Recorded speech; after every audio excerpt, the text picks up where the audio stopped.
I guess it's eat the rich until it's billionaire Tom Sayer.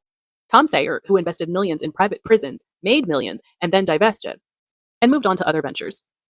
Now, according to him, he understands that that was a mistake, but he's actually happy that he was able to make that mistake because it changed his life. It allowed him to change his views, which, if you ask me, is an absolutely crazy thing to say. But according to him, he is the most progressive Democrat on the ticket. Now, some polls were showing that he was ranked highest among the Democrats.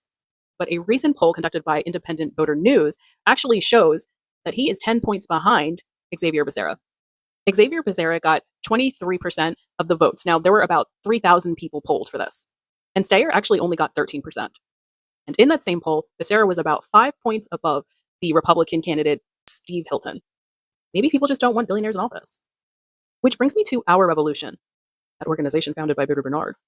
They've endorsed Steyer, and they acknowledge that it's a little bit weird considering that he's a billionaire. One of the reasons they say is that he was polling higher than any other Democrat.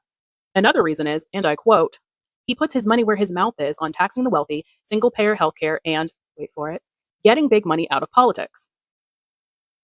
I guess getting big money out of politics means running for office as a billionaire.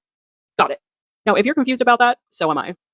But I am curious to know how Bitter Bernard feels, since back in 2020, he was very much against Steyer running for president because he's a billionaire, which makes sense. We actually agree on something.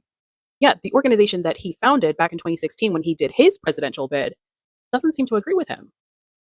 And Bitter Bernard is on a Fight the Oligarch tour, and Steyer is an oligarch. Messy. Anyway, if you've made it this far, please consider supporting me and following me in all of these places. I really appreciate it.